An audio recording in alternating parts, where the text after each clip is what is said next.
Saudações, movimentadores da balança comercial ao Invoicecast. Voltamos com a Kestra e seus convidados para aproveitar esse mês de Halloween para falar de um dos temas mais assustadores do comércio exterior.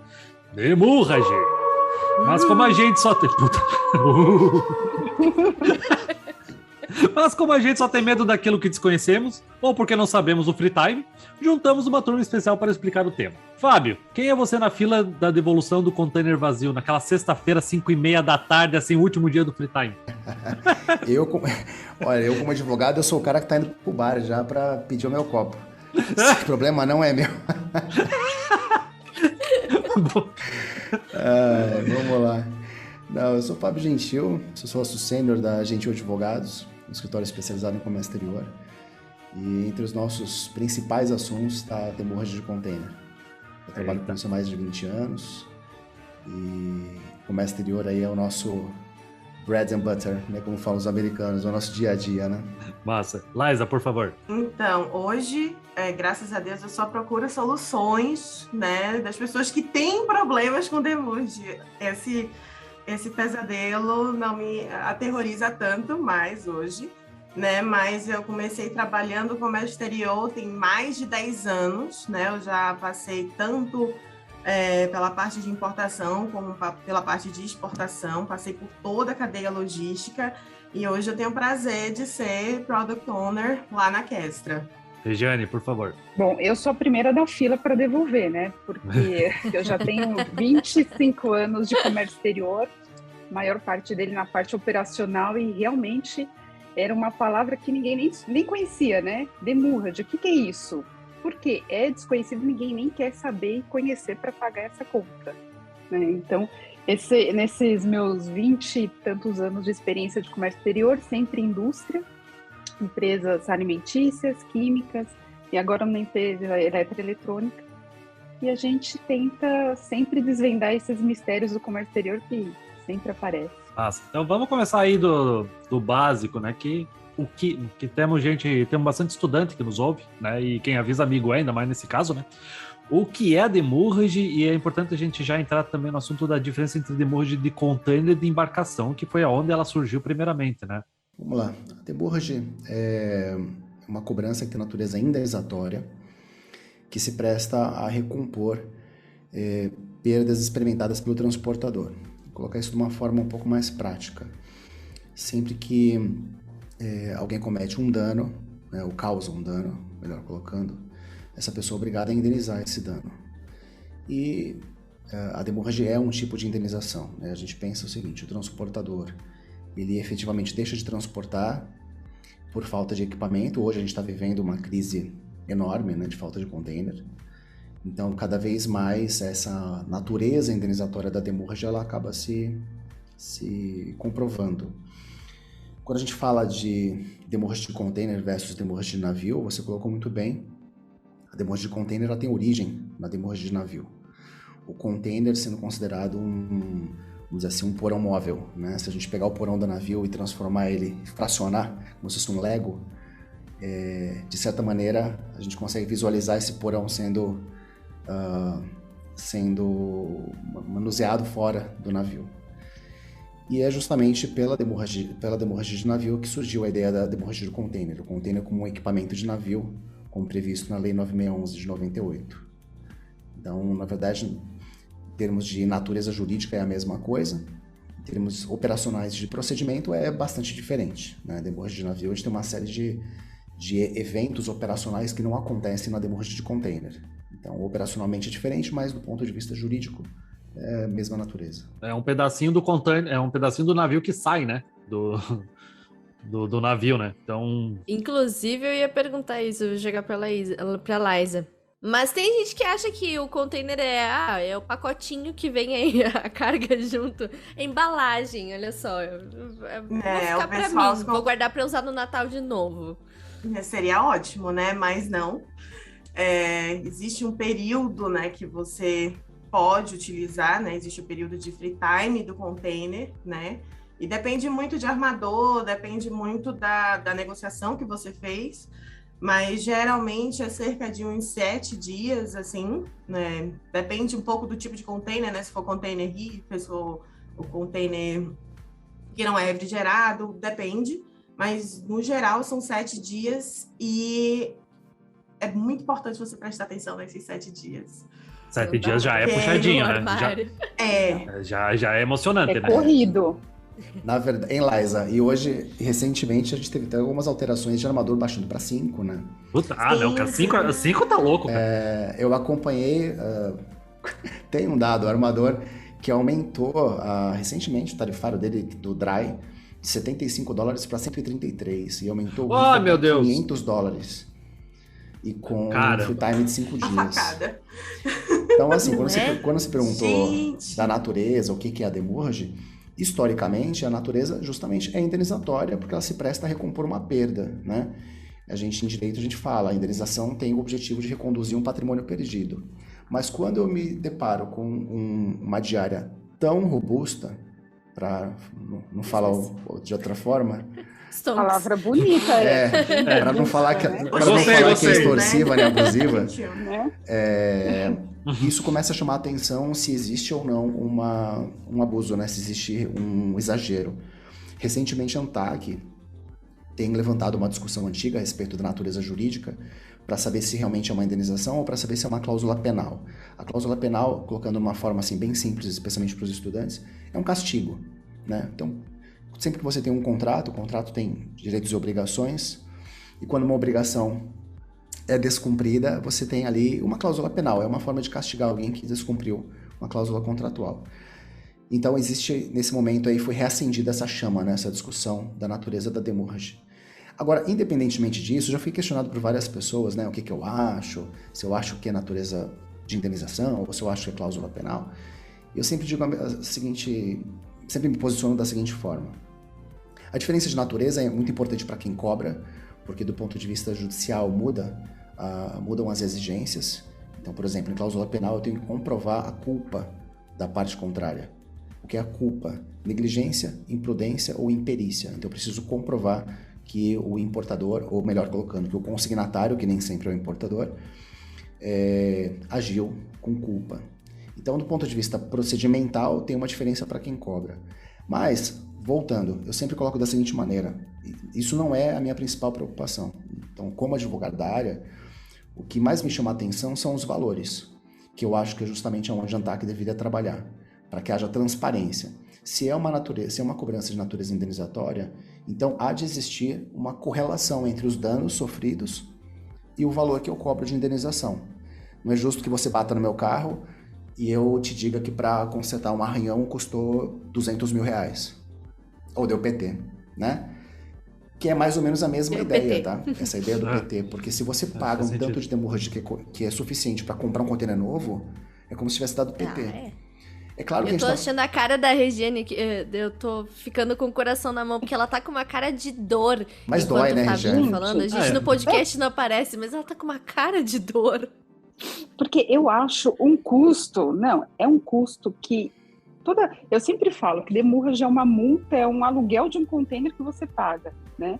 E eu acho um absurdo, né? Você tem os free time, você tem que controlar e aí você corre, você faz tudo para acontecer e ainda paga a multa. E fora esses valores abusivos, né? Eu sempre achei caríssimo e ainda o Fábio comentando que um certo, né? Cara, ainda. Uma certa empresa tá usando esse cenário para ganhar mais dinheiro, né? Exatamente. E na minha vida eu falei assim, eu quero ser dona de container. Porque isso, eu vou ter uma renda, né? Eu vou ter uma renda futura. Porra, e eu tava pensando aqui, é melhor que Bitcoin, pessoal. Melhor que Bitcoin pro futuro. Agora vocês comprem container. Vai ser uma coisa que vai super lucrar. Sabe o que eu acho mais cruel? O que eu acho mais cruel, Regiane, é o seguinte. A gente trabalha no escritório, a maioria dos nossos clientes são importadores, exportadores e agentes de cargas. Os agentes de cargas são um público central assim, do escritório desde a fundação, né? Eu venho de armador, né? Trabalhei na MSC há quase 10 anos. E quando eu saí da MSC, eu queria atender o público... eu não gosto de falar do outro lado da mesa, porque quem faz negócio junto, né? Mas o público que não era atendido por um escritório especialista. Então, foi a minha visão de negócio. E aí, o que eu acho muito cruel é que o agente de cargas, como alguém que está no meio do caminho, acaba tendo que replicar essas práticas dos armadores. E onde que a crueldade reside, assim, de uma forma mais presente, né? Armador, hoje você tem 6 ou 8 opções, né? Então existe uma concentração grande. Sim, e nem todos atendem Sim. em todos os portos do Brasil, todas as rotas, né? Então, Uhum. Aí a Exatamente. é concentração muito fica maior complicado. ainda. É muito complicado isso. Exatamente. Em compensação, o agente de cargas, só em São Paulo você tem mais de 2.000. Né? Se a gente pegar em Itajaí, meu Deus do céu. É Tem... 400, 400, 500, acho que em Itajaí, né? É isso aí. Caramba. Então o que acontece? O agente de cargas, muitas vezes, para ele conseguir sobreviver, ele tem que replicar algumas práticas do armador, porque ele não tem como absorver para ele, né, aquela situação, ele tem que passar para frente. Só que o mercado é muito pulverizado e às vezes esse cara perde cliente porque um outro aventureiro, um cara que acabou de abrir na semana passada, tenta oferecer uma situação mais favorável para o importador ou para o exportador, sendo que, na verdade, esse agente de cargas vai se arrebentar lá na frente, bem facilmente, né? Então, eu acho bem cruel, assim, essa questão, porque o agente de cargas tem que reproduzir esses tarifários que são gigantescos e também tem que prever o quanto eles têm de prejuízo. E aí, o tarifário do agente de cargas é maior. É porque, assim, muitas situações que eu passei, que você tem que entrar numa negociação, né, para uns custos. Mas o agente de cargas, muitas vezes, que ele é o seu intermediário ali do armador, ele já pagou. Aí ele falou assim, não, mas eu já paguei. Mas como assim você já pagou e não me avisou? Eu gostaria de negociar, eu gostaria de ter alguma situação mais favorável. Então, pensa que o armador, ele também desembolsa um valor antes, e ele tem que, vamos dizer, colocar na conta dele esse custo financeiro que ele já desembolsou. E ele não sabe quando ele vai receber do cliente final. É complicado para o agente de cargas. Me corrija se eu estiver errado. O agente de carga, às vezes, ele é um avalista do importador, do consignatário, né, Fábio? Ele assina um cheque em branco, na verdade, Jonas. Porque, pensa só. É complicado isso. Quando o agente de cargas fala para o importador que ele já pagou na frente, essa frase dele, na verdade, ela tem um efeito retórico para favorecer a cobrança. Ela não tem uma natureza jurídica pura. Eu vou explicar por quê. Ele não precisa pagar na frente para cobrar o importador final. Ele não precisa pagar na frente para cobrar o cliente do house. As relações master e house são relações interdependentes do ponto de vista operacional, porque eu tenho um BL master e eu tenho os filhotes que acabam sendo ali atrelados a ele por meio do Syscarga. Mas, do ponto de vista jurídico, ou seja, das relações contratuais, existe uma independência, são contratos autônomos. Então, as obrigações de pagamento de demurrage no house e no master, elas são tratadas de forma separada, juridicamente falando, né? Então, quando um agente de cargas fala assim, não, mas eu já paguei na frente, o que ele está querendo, basicamente, é justificar um não desconto, né? Ou alguma coisa nesse sentido. Mas as relações são independentes. E eu acho que esse também é um ponto muito sensível. A gente pega alguns armadores hoje.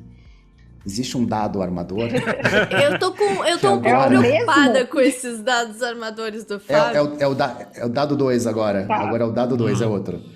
Existe um dado 2, um outro armador, que exige o pagamento da demurrage para você poder devolver o container Cara, vazio. é um horror isso. Não, e sabe qual é o pior disso? Pensa só, se tu é um importador...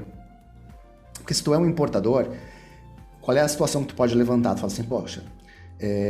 eu não tenho caixa agora para pagar esse negócio. Precisa da mercadoria para isso, né? Preciso da mercadoria, eu tenho que vender, eu tenho planejamento financeiro, eu tenho 200 coisas para organizar antes de eu poder te pagar. Ok, aí isso já é um problema. Agora vamos pensar no agente de cargas. Normalmente os agentes de cargas não fazem cobranças parciais de demurrage, eles só fazem cobrança única, com a devolução do vazio. Devolver o vazio, ele gera uma fatura única. Os meus clientes eu tenho orientado a fazer faturamento parcial, por semana. Porque é uma forma até que a gente tem de descobrir os maus pagadores e os problemáticos. Que às vezes o cara tá com carga presa, 1000 problemas na receita, a gente consegue descobrir de forma mais antecipada esse tipo de evento e aí dá um jeito de devolver o vazio, nem que seja por meio liminar. Então pensa só, o agente de cargas que não faz desse jeito, tá? O agente de cargas que cobra na devolução. Ele necessariamente, para cumprir esse procedimento desse armador, ele vai ter que antecipar o dinheiro. Ou seja, ele vai exercer uma função financeira. E ele não é banco. Ele é um agente intermediário. Isso é o mal do Entende? comércio exterior. As empresas do comércio exterior estão tudo virando banco. Mas Isso é aí, bem complicado, né? qualquer um pode falar assim pra mim. Um armador pode falar, não, escuta, mas peraí, calma. Esse agente de cargas é meu cliente consignatário. Então é dele que eu cobro e não me importam as relações que ele tem paralelas. Essa é a visão do advogado corporativo. Essa é a visão do cara que está sentado na frente lá do computador dele e ele só enxerga o mundo dele. Ele não consegue enxergar que tem mais coisas ao redor. Ele não consegue enxergar que o comércio exterior é uma relação, é composto de relações múltiplas, entrelaçadas e que interdependentes, e que a gente precisa enxergar o outro, porque sem o outro não existe a minha operação. Então, eu acho que, sabe, esse é um dos grandes problemas que a gente tem. Pessoas que trabalham debaixo de procedimentos, assim, muito formais, que são ali oprimidas até, de certa forma, e não conseguem pensar fora da caixa, e que precisam lidar com pessoas que obrigatoriamente pensam fora da caixa, exemplo, agentes de cargas, porque se você não for um cara que pensa fora da caixa, você não consegue criar solução logística para ninguém. E aí é a hora que dá conflito, porque você pega pessoas extremamente engessadas tratando com pessoas que são extremamente flexíveis. E aí a gente fica nesse embate, né? Então eu acho que esse é um ponto delicado. Momentos panos quentes do Jonas, tá? Que a gente está tratando do assunto. Tem agências de carga que estão tentando fazer o melhor possível para os clientes e temos agências de carga que às vezes não agem de uma forma legal. Mas isso é um papo para outro momento, né? Para a gente falar entre agências de carga, armadores e a Demurge e a fazer um Detente. MMA, inclusive, Mas, botar assim, um de cada lado. Meu Deus do céu. Não vamos fazer isso, que horror. Mas, assim, tem a Demurge, que é essa indenização, essa multa pelo atraso, que eu gosto de pensar assim, o container, ele é que nem... a nova geração nem deve saber o que é isso, é igual uma locadora de filme, né? Não, o pessoal não vai saber. Se você demorar para devolver, tu vai pagar uma multa, certo? Mas tem um tempinho para você ficar com esse container, que é o free time, né? Que é o tempo livre. Que até onde se não me falha a memória, começa a contagem do free time quando a gente consegue a presença de carga no terminal de descarga. Tô certo quanto a isso, né? Eu só quero adicionar uma Regiane. coisa, se eu perguntar se é isso mesmo, mas eu tenho a impressão que o free time é tipo aquele filme de terror que tem suspense, ação, e a pessoa tem que fazer tudo correndo, senão vai explodir uma bomba, um negócio assim. É isso mesmo. É isso mesmo. Não é errada a minha impressão, Regiane. É isso, Não, né, é Regiane? isso mesmo. É isso mesmo. Então, assim, a partir do momento em que você já tem condições de tirar sua carga dali do container, começa o cronômetro. É por isso que as empresas elas têm que negociar super bem esse free time. Exatamente. E quem operacionaliza isso tem que ter em mente o free time. Porque organização é super importante ali para você. Se você vai liberar o container cheio, subir até... Eu falo subir porque é de Santos, né, gente? Eu sou de São Paulo, Santos, a gente sobe. A gente sobe. Sair do porto e até a sua fábrica, e você vai com o container cheio, pensa que você tem que devolver, é tudo corrido, né? Eu acho, como até o Jonas falou, são de praxe, não sei se foi o Jonas ou o Fábio, de praxe são 7 dias. É super... Se tu não negociar, né, fora de um momento pandêmico, é meta 7. 7 dias é puxado. Então, muitas empresas têm até a metodologia de tirar toda a carga do container no próprio porto e deixar lá o vazio. Já pega. Deixa que eu me vire com a minha mercadoria. Isso, exatamente. Eu queria perguntar, especialmente para a Regiane e para a Liza, quando você tá com aquele container com free time bem curto, tipo 7 dias, e aí tu vê que o navio tá para atracar numa sexta-feira, vocês já ficaram também torcendo que nem eu, tipo assim, não atraca sexta-feira, tomara que dê uma chuva que atrase as atracações para ficar para sábado, para domingo, porque assim, se atracar na sexta-feira e for só 7 dias, ai cara, aí ferrou. É bem Meu difícil. Deus, cara. Os 7 virar 4. Para mim era muito complicado, até porque eu trabalhava no Porto de Salvador, então você não vai contar muito com a chuva lá, né? Não vai chover. Pois é. É verdade. Né? Então, assim, é engraçado que o pessoal sempre fala, né? Sextou. O pessoal do comércio exterior não fica tão feliz no sextou, tipo, sextou. Não. É meio... Sextou. Meio e olha, essa questão da contagem também tem um detalhe importante, hein, que a gente não pode esquecer. Tem armador que cobra D0, tem armador que cobra no dia da descarga, que não cobra no dia seguinte. Não cobra D mais 1. Mas é a partir da presença de carga, né, Fábio? Então. Teoria. O ideal seria entendeu? certo O seria. ideal é Eu lembro que eu já briguei com Eu um armador também. sobre O isso. certo seria. A gente tem E a você- gente Eu tem, também. a gente tem processo. Eu tenho um processo, inclusive, tratando desse tema, que foi uma situação assim, o terminal não deu presença. Aí, obviamente, Dado o terminal. dado o terminal, aí o importador, obviamente, não consegue tirar as cargas, né, sem presença. E o armador começou a cobrar a demurrage. E aí começou uma baita discussão. E no final das contas, a posição do armador foi de que a gente tinha que discutir isso com o terminal. Aí é que vem, olha que coisa legal. O comércio exterior é bacana por isso. A gente. Porque te faz pensar, né? Você não pode aceitar as coisas assim simplesmente, tá bom. Então beleza, vou lá discutir com o terminal. Não dá, você tem que avaliar. Por quê? O porquê das coisas, né? Vamos pensar assim, quando eu falo de terminal, a gente usa a expressão assim, genérica, né? Terminal. Só que esse cara tem vários papéis. Então, o primeiro papel que ele tem é de quê? Operador portuário. Ou seja, ele recebe o navio atraca ali e opera ali. Num segundo momento, esse cara passa a exercer, talvez, um papel de depositário. No primeiro momento, ele é prestador de serviço do armador. Num segundo momento, ele se torna prestador de serviço do importador, se o importador não remover essa carga para outro lugar. Não é estranho que os portos, normalmente, eles têm participação dos armadores, né? Nos investimentos, na propriedade. Então, o mesmo né? cara exerce dois papéis, dependendo do momento em que a gente observa. Então, se a gente olha a foto, a gente pode ter uma interpretação errada. Quando o armador fala para mim, olha, eu não tenho nada a ver com o terminal que demorou para dar presença de carga, ele está esquecendo que aquele terminal é prestador de serviço dele, até que ele dê presença de carga. A gente tem um decreto de 1967, de número 116, esse decreto, que lá no artigo 3º, ele prevê que o contrato de transporte se encerra com a entrega das cargas no terminal portuário. E em que momento que o terminal declara formalmente que ele recebeu a carga? Quando ele dá presença de carga, né? Quando dá presença. Ou seja, até aquele momento, a responsabilidade de qualquer pepino que dê na carga de quem é? Do armador. Mas foi dentro do terminal, mas o terminal está trabalhando para quem? Para o armador. Depois da presença, se eu mantenho a minha carga lá, a culpa é minha, ok. Eu sou o contratante do depósito. Eu tive um caso, bons anos atrás, que assim, a carga desceu no porto, só que não deu presença de carga porque eles não estavam achando o container. Tipo, a gente não tá dando presença de carga porque a gente não sabe onde é que tá o container. Tá, procure um container. E aí me gerou esse problema. O problema não é seu, é o problema do terminal com o armador. Exatamente. Exato. Aí depois veio o armador, até a demurrage aqui. Amigo, levaram aqui, eu lembro que na época levaram 5 dias pra achar meu container. Vai lá cobrar do porto.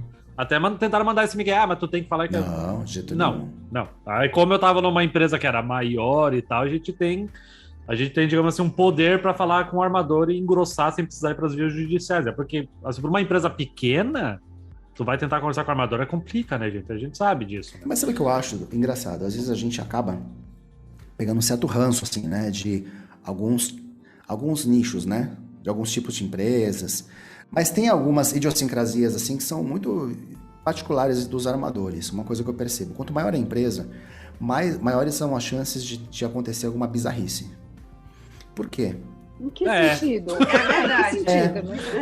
Vou explicar. Não entendi. É que quanto mais você exporta, maior a chance Não, de vou dar explicar. loucura, Mas né? vou explicar. Eu não tô falando... Estatisticamente falando. Eu não tô falando em quantidade, mas olha só, vocês vão concordar comigo. É. Uma empresa muito maior, ela é muito mais segmentada e às vezes as pessoas são responsáveis por etapas muito individualizadas e elas às vezes não conseguem enxergar o todo. Então isso faz com que muitas vezes elas sigam certos procedimentos de uma forma cega, sem conseguir enxergar o cenário completo. Esse é um ponto. O segundo ponto, às vezes, é a urgência de contratação. A gente vê muita gente que é excelente no currículo, mas que nunca colocou o pé num porto e não consegue enxergar a operação. Então, acaba adotando certas posturas que são, do ponto de vista corporativo, são louváveis. Então, numa reunião de diretoria vão ser super bem vistas, mas operacionalmente não são corretas. Muito cara que está na linha de frente que não tem nenhum poder de decisão, né? Analistas, pessoas mais júnior, que é a galera que atende a gente. Só executa, não interpreta. Então, às vezes, acontece, eu tava falando esses dias com um escritório de advocacia concorrente, eu liguei para resolver um problema e a menina começou a discutir uma série de questões comigo. E eu tava crente que eu tava falando com uma advogada. E eu comecei a perceber que ela falava umas coisas que não faziam muito sentido, assim, do ponto de vista prático, né? De quem realmente cuida de comércio exterior. E aí foi quando eu fui olhar a assinatura de e-mail dela. É uma área que criaram para negociação de débito, que é uma analista, uma menina que não era uma advogada, que, assim, uma pessoa bem júnior, e que fazia uma linha de frente ali, fazia uma espécie, uma equipe de cobrança. Então eu tava gastando uma baita gasolina ali, explicando para ela questões legais, e é à toa, né? Então... Não foi à toa, não você ia fez pra frente. caridade. Edita aí. Tu deu uma Não, aula, deu uma né? Alguém aula. aprendeu alguma coisa nesse processo, pelo menos isso aconteceu. Sim. Inclusive, a gente sabe o quanto é difícil, às vezes, ter principalmente com coisas que não existe uma formação específica. Você não tem uma cadeira na faculdade falando assim, o que é demurrage? Vamos fazer um semestre sobre demurrage. Não existe isso. Cara, não me falaram isso na Ninguém faculdade sobre conta demurrage, isso pra cara. quem tá na Isso é faculdade. foda, cara. Mas até Isso é pessoas, foda. assim, mas que acabaram de entrar no comércio exterior não sabe, porque é só quem está no dia a dia ou que entrou nesse ramo que você começa Aprende com o boleto, né, Regiane? Exatamente, você acaba aprendendo no dia a dia, né? Esse ponto que o Fábio estava falando é uma coisa muito interessante, porque eu trabalhei muito tempo com comércio exterior e é isso, o profissional do comércio exterior é obrigado a saber, a pensar fora da caixa, sabe? Porque a logística em si é formada de imprevistos. Infelizmente, a vida acontece, né? Infelizmente, né? A vida acontece, as coisas acontecem, e é mega importante a gente ter realmente um planejamento para todo esse processo, inclusive para todos os riscos, né? Então, você precisa se antever. Então, o profissional tem que ter essa não quero falar a palavra malícia, mas essa experiência, né? Essa experiência de que, olha, isso, aquilo pode acontecer. Traquejo, né? Traquejo, obrigada. Malemolência, traquejo. já ia colocar aqui. Malemolência, ótimo. O manjar. Exato, manjar. Manjar dos Paranauê, né? Isso. E é uma Zum, coisa zum. que a gente lá, né, na Kestra, a gente tem essa preocupação, porque assim, essas questões óbvias, a gente pensa que tem que deixar pronto para o usuário, sabe? Justamente para a pessoa que está trabalhando na frente da plataforma tenha tempo para realmente ter esse traquejo. Porque às vezes você está tão absorvido por essas questões essas operacionais, assim, essas obrigações, que a pessoa está tão perdida que ela não consegue pensar fora da caixa.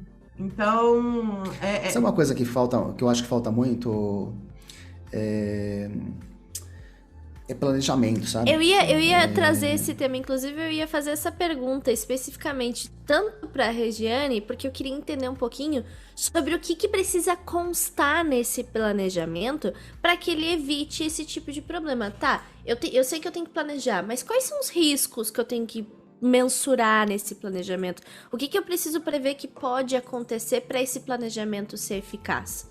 Isso é uma pergunta que eu tenho quando a gente fala sobre... Tá, eu sei que o demurrage existe, mas como é que eu vou evitar ele, né?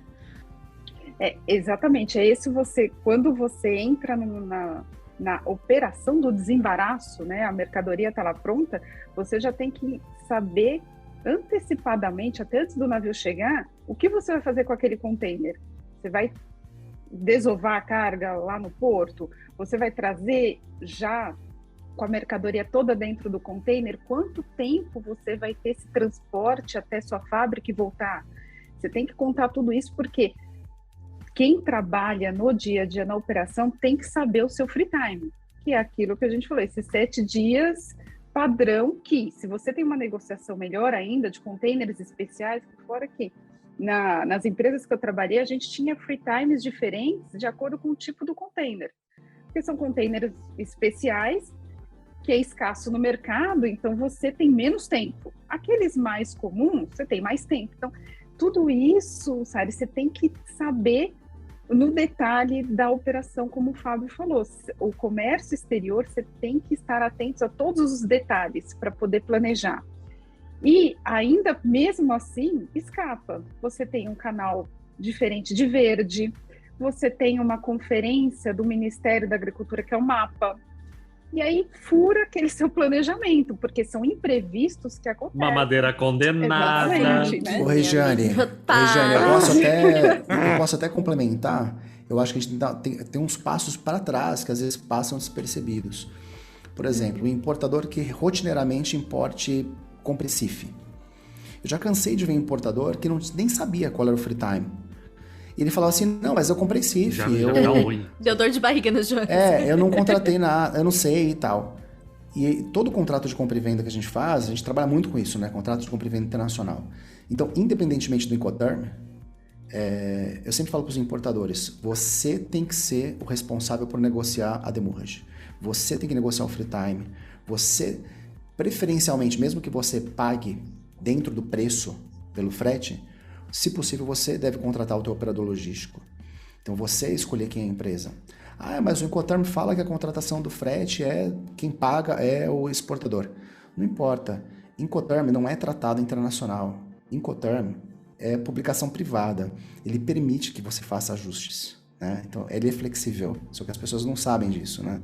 Sim, na empresa eu colocava em contrato assim, qual que era o free time que o exportador tinha que providenciar naquela venda. Exatamente. Tá ali, eu preciso de tantos dias, é isso aí. Não, e também saber, qual é o NCM que eu vou usar, é a primeira importação que eu vou fazer. Tá, então deixa eu fazer aqui uma pesquisa de mercado para saber qual é o NCM que se utiliza rotineiramente para isso, para eu não ter um problema. Preço, qual é o preço que eu estou praticando? Será que eu tenho aqui as publicações do exportador justificando esse preço? Eu vou ter um desconto porque eu comprei em grande volume, tá, ok, então não posso esquecer de colocar esse desconto na minha DI, porque senão vai dar subfaturamento e vai dar problema na minha carga. Então, quando a gente fala em planejamento, eu acho que as pessoas às vezes esquecem que existe uma área específica que trata de planejamento, né? Planejamento e gestão de projetos. Então, não é simplesmente você, que eu vejo a galera fazendo por aí, faz um Excel, aí você anotando assim, as despesas que ele vai ter, ele acha que aquilo é um planejamento, né? Na verdade, você tem que fazer por área. Então, na compra e venda, quais são os cuidados? No transporte, no desembaraço, transporte interno. O Excel é um estudo de viabilidade, né? Tu tá vendo os valores ali, não custo, é planejamento. Né? Tributos. Né? Agora, o planejamento envolve uma série de outras coisas, do ponto de vista legal, quais são os contratos que eu vou ter, com quem que eu vou ter, quem vai ser transportadora rodoviária.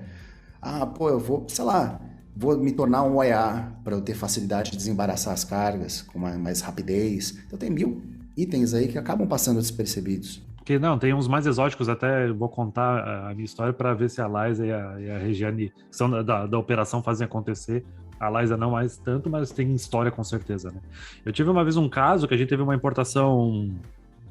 A gente teve uma importação que era um maquinário, num container flat rack. E aí desceu em dado E aí a desgraça era com ex-tarifário. E aí, canal amarelo. Receita Federal entrou em greve no dia seguinte. E aí, assim, a gente tinha até um free time legal, com uma folga assim tranquila, sabe? Para um ex-tarifário. E aí a gente falou, entramos em contato com o Porto, dissolve isso aí, pelo amor de Deus, senão a gente vai morrer. Não, a gente não tem maquinário aqui para fazer desova desse teu maquinário.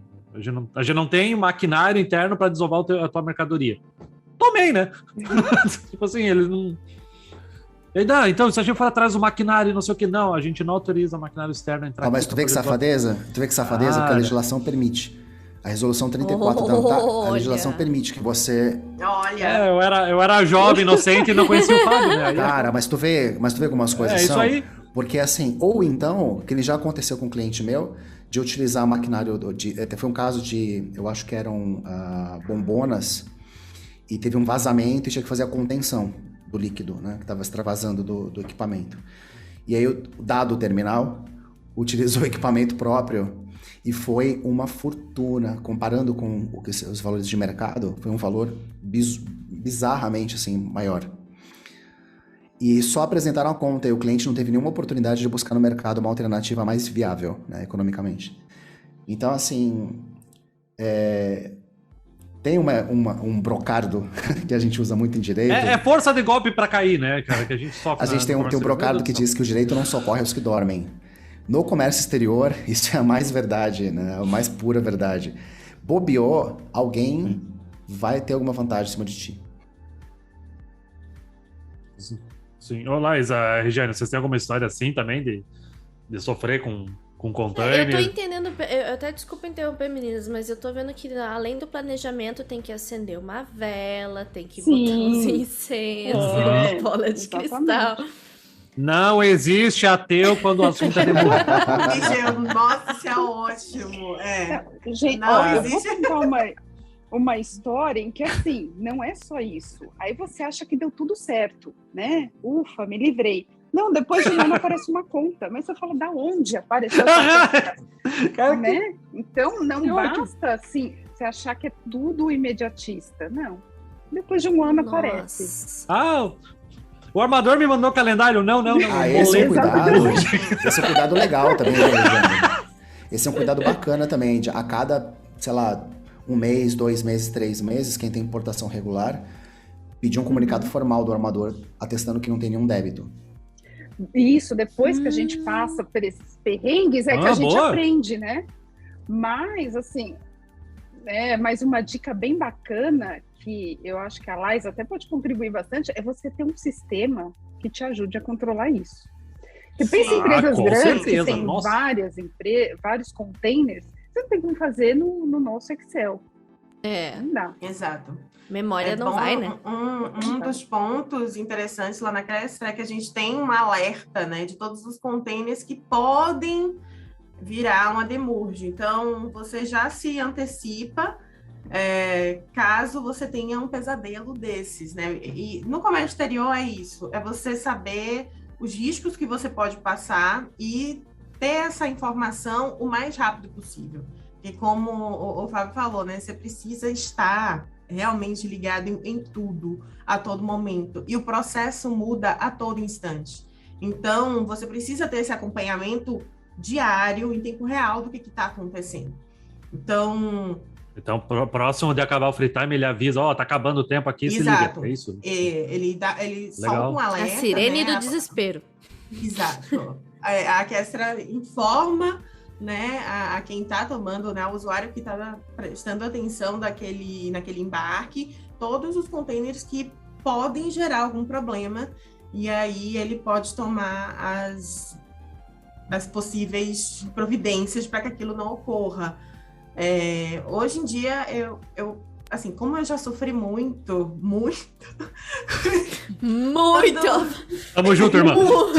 Tamo junto. Tanto que quando eu fui fazer a minha entrevista na Kestra, e, né, eu fui vendo a plataforma e tudo mais, eu tipo, por que vocês não foram criados antes? Sabe por quê? O quanto de choro que vocês teriam me economizado. Porque comércio exterior é para fortes, eu diria. Porque, assim, é muita emoção. Quem gosta de uma vida com adrenalina é comércio exterior, mas o que hoje a gente tenta fazer é antecipar esses problemas. E sabe o que é bacana? Esse controle, né? Essa antecipação, além de assim, evitar dor de cabeça, ela também tem se tornado uma exigência legal. Recentemente, começou uma discussão aí muito forte a respeito de um princípio que vem do direito inglês, mas que a gente pegou de empréstimo aqui no Brasil, que é o dever de mitigar a própria perda. Então, esse princípio, ele sustenta que todo aquele que está sofrendo algum tipo de prejuízo precisa buscar os meios necessários para diminuir esse prejuízo, diminuir esse problema. É o chamado due to mitigate the loss. E aí, muitos importadores, agentes de cargas, tudo começaram a usar bastante esse argumento contra os armadores, de falar, poxa, o armador fica sentado, fazendo nada, enquanto a demurge está comendo solta, e depois apresenta uma baita conta para mim. Ok, e eu super concordo com isso, tá? Ao mesmo tempo, a gente também precisa entender que o prejuízo ele bate dos dois lados. Então, se existe o prejuízo do lado do armador, que é compensado pelo pagamento de uma demurrage, existe o prejuízo do importador, que é pagar a demurrage diante de um outro evento que é causador dessa demurrage. Por exemplo, uma atividade de fiscalização muito lenta ou com um impacto assim, muito profundo na liberação das cargas. E é exigido também que o importador tome todas as medidas legais cabíveis para mostrar que ele está tentando diminuir aquele problema. E a gente vê que em alguns casos isso não acontece. A gente vê que algumas empresas às vezes confiam demais no despachante, e aí você pergunta para a empresa, tá, mas o que está acontecendo? Por que não liberou? Ah, não sei, tem que ver com o despachante. Então, assim, terceiriza, mas na verdade não terceiriza, abandona.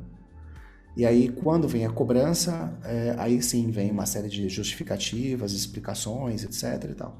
Mas no curso do desembaraço, às vezes ocorre um abandono mesmo, né? Uma falta de presença e deixa na mão de terceiros, e esses terceiros nem sempre são os mais qualificados para resolver essas coisas, né? Então, alugar um container é uma solução, promover a desova, impetrar um mandado de segurança em caso de uma ilegalidade no fiscal, realizar o depósito das cargas em processo administrativo fiscal como meio de liberação, ingressar com uma ação anulatória. Tem 50 coisas, né, que a gente pode fazer. O que não dá é ficar esperando se ficar resolver dormindo. magicamente, né? Aí vem a frasezinha lá, que é o dormientibus non succurritius. O direito não socorre os que dormem. Nossa, pera, Fábio, Nossa, desculpa. Aquele é o momento que eu, Sari, a pessoa que não é de comércio exterior, a pessoa que vem de marketing. Isso foi muito bonito, eu preciso ver de novo. Devagar. Dormientibus non succurritius. O direito não socorre os que dormem.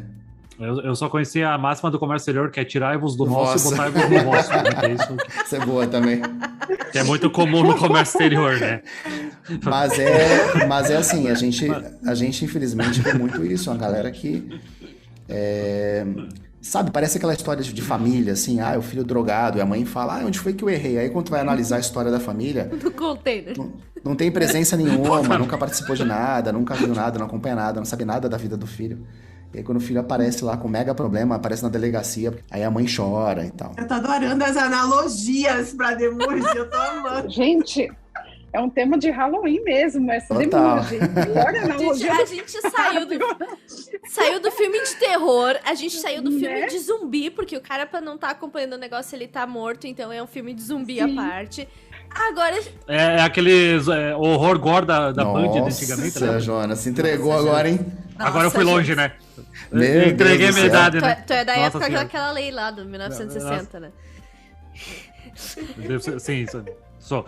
Mas dá para ter solução mais simples também dentro da importação para evitar esse tipo de coisa. Por exemplo, como a gente já falou, evitar importar CFR, CIF, pelo amor de Deus, gente. Contrate seus agentes de carga, tem muita gente boa no mercado que aí você consegue negociar o free time, né? Sim, né, Regiane? Sim, a gente sempre tem uma premissa de evite o que você não controla, porque depois fica difícil a conta, né? Regularizar essas contas.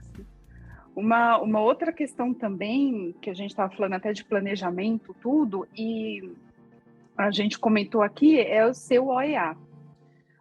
O OEA, ele, na questão aduaneira, a gente tem um benefício gigante, né? Então, você tem facilidades na Receita Federal, o desembaraço também ele ocorre em horas, e mesmo se for um canal diferente de verde, você tem as prioridades do desembaraço. Isso te ajuda muito na se livrar de uma demurrage, né? Você agiliza esse seu desembaraço. Hoje, a gente está sofrendo uma questão muito logística, né? Um impacto logístico mundial, que isso impacta até nessa questão da demurrage. Porque não adianta você ter uma alfândega ágil, mas logisticamente a gente até foi com esse impacto da pandemia, né? A falta de containers, a gente está sofrendo bastante. E aí você paga essa conta por esse caos logístico que a gente tem. Essa parte do OEA, ela entra no quesito planejamento, né? Porque, poxa, se eu sou um importador regular e eu tenho no mercado a possibilidade de me tornar um parceiro estratégico da Receita Federal e ter uma agilidade, por que não fazer?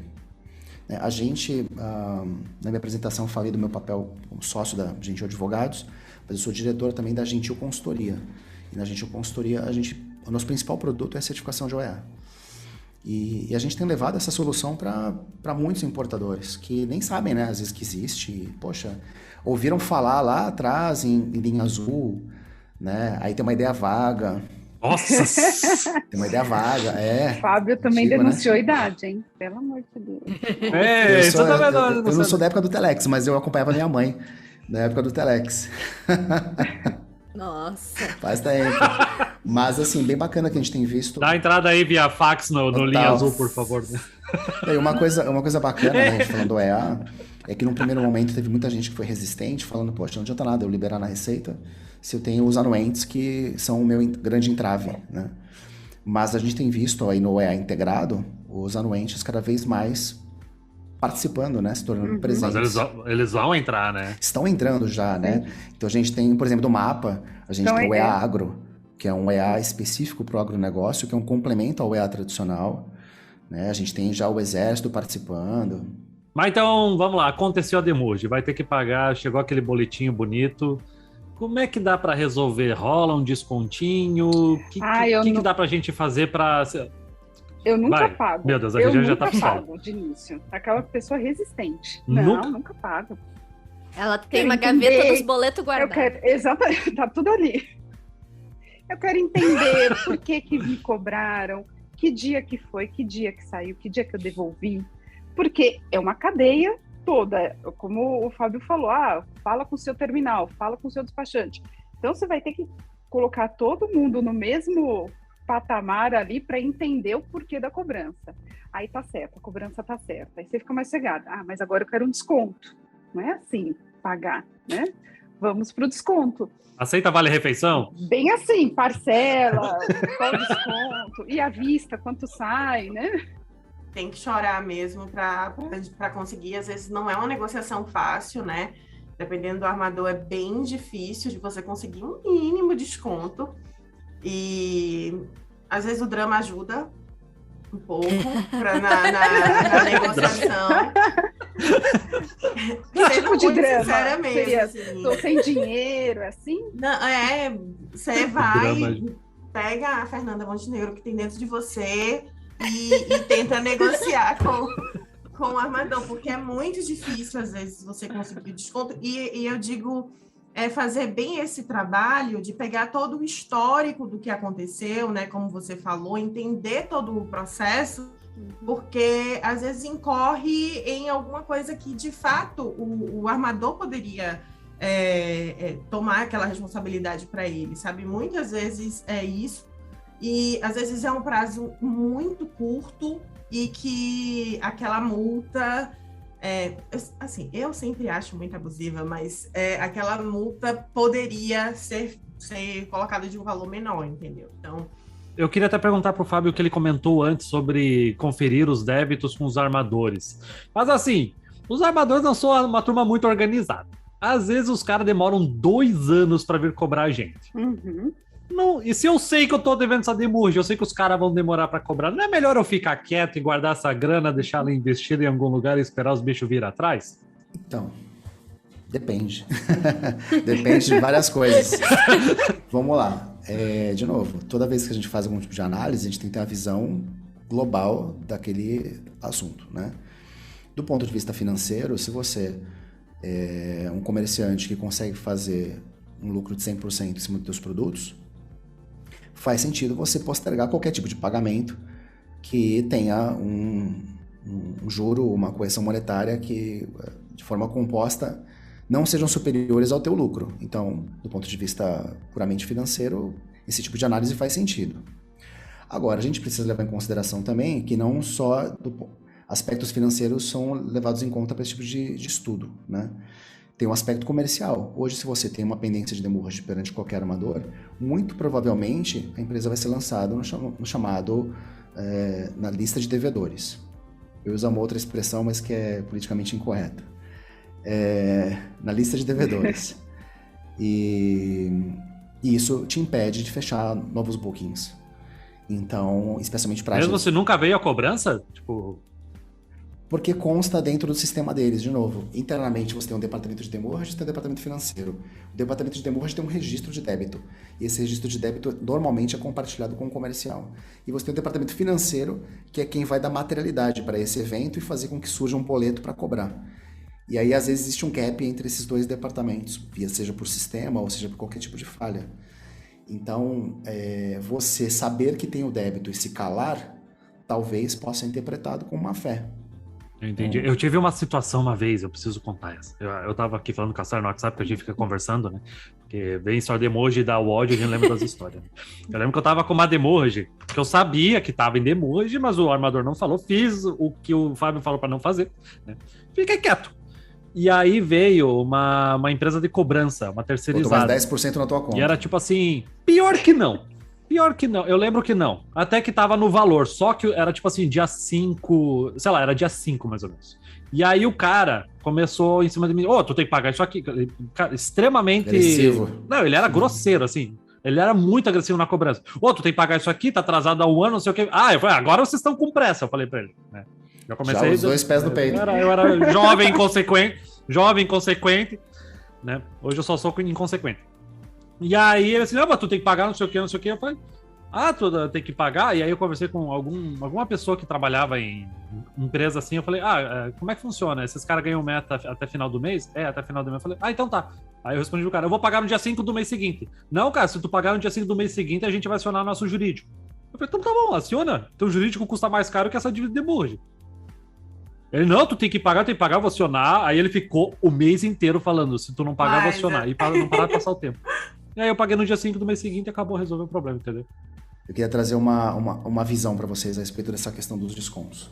Que é uma visão que eu acho que talvez vá num caminho um pouco melhor para a gente ter um tratamento mais profissional da demurrage, inclusive por parte dos armadores, tá?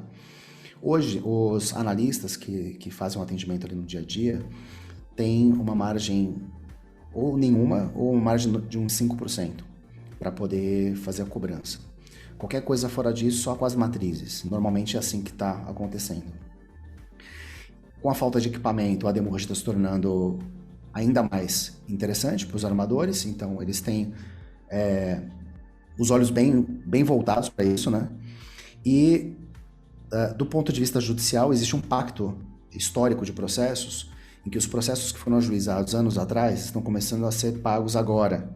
Então, até para os advogados, não existe tanta pressa de fazer um acordo rapidamente, porque os processos antigos estão começando a ser executados agora. Se a gente pensar que um processo tem um fluxo, né, tem um processo de conhecimento, desse processo de conhecimento para o cumprimento de sentença, enfim, até eu conseguir chegar realmente no dinheiro do devedor, isso demora alguns anos.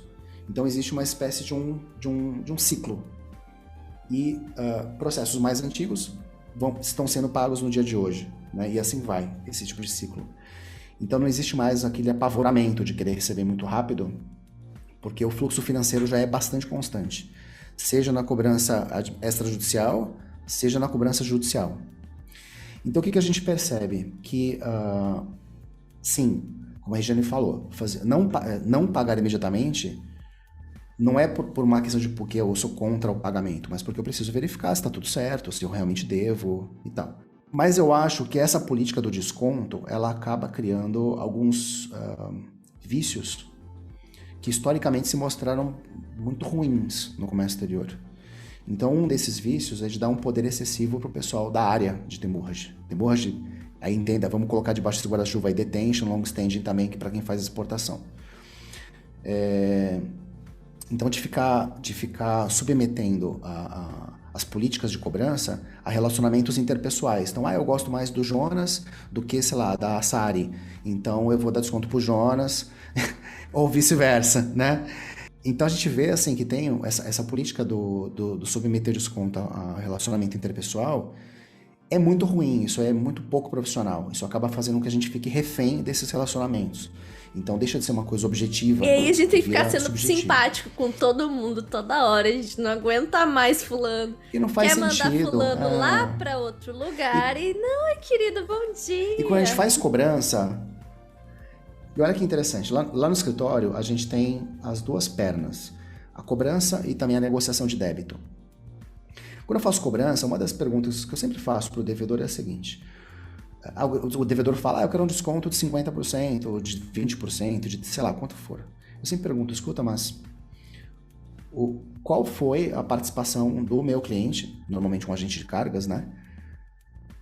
No evento que fez com que você ficasse com o container por tanto tempo, né? Qual foi a participação dele? O que ele cometeu de erro? O valor não está ok? Não está de acordo com o negociado?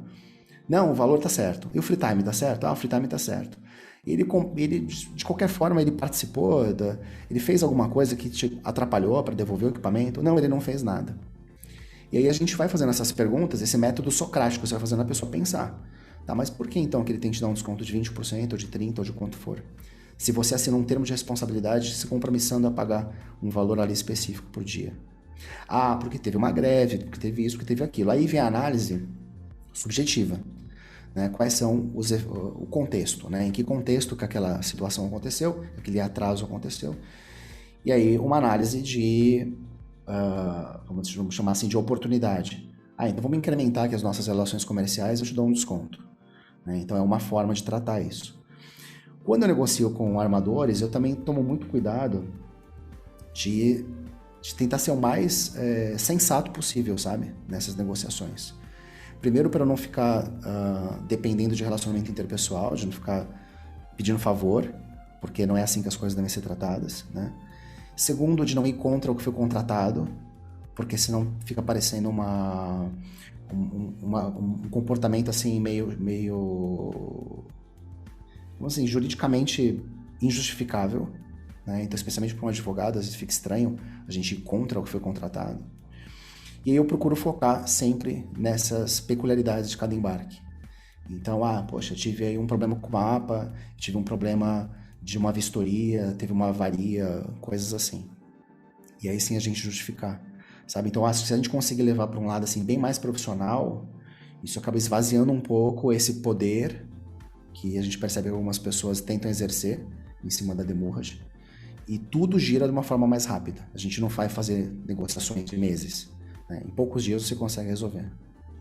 Não, é que assim, o que eu acho, de anos, essa prática de desconto já virou uma prática de mercado, né? Essa questão de solicitar desconto. Então, ninguém paga, a não ser que ninguém saiba que seja demurrage ou que não passou por essa situação, mas vem de anos e anos essa prática do desconto, pedir o desconto. Tá tudo certo. Não, eu sei, mas tem o desconto que todo mundo tem intrínseco, quem trabalha no comércio exterior, que vai ter o desconto da demurrage, né? Vai ter. Isso já virou regra.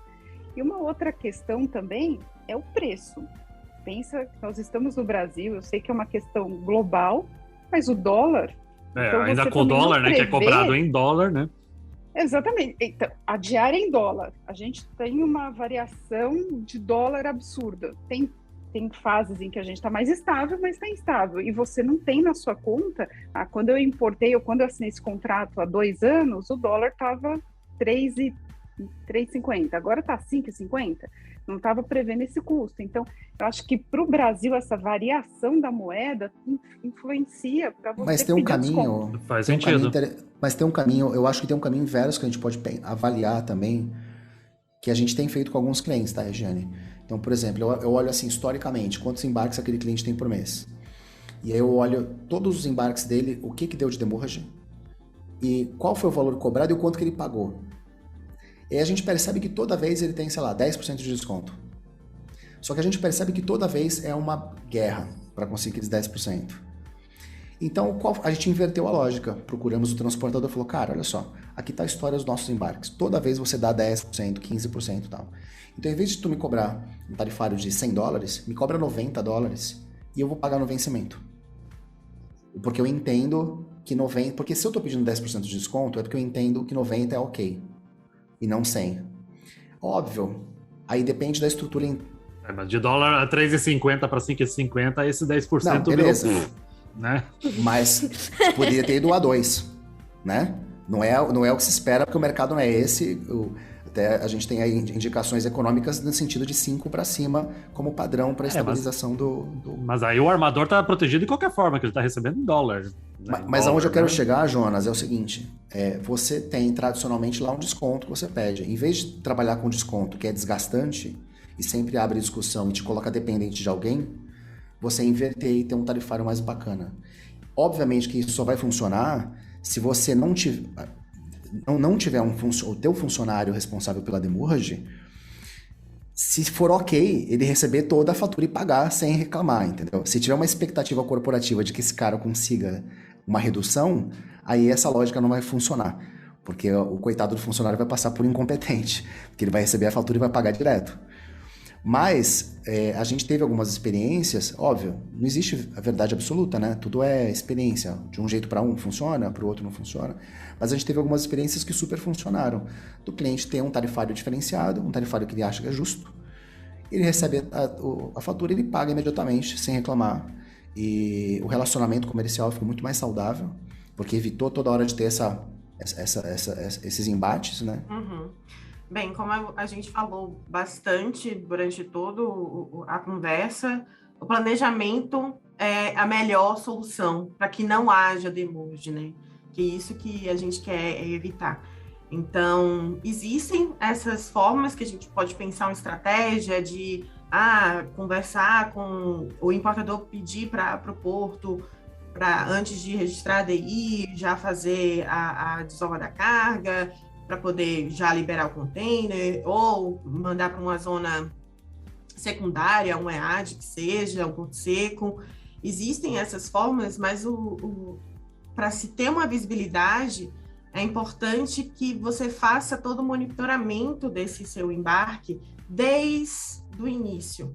Então, eu diria que planejamento e ter as informações o mais rápido possível.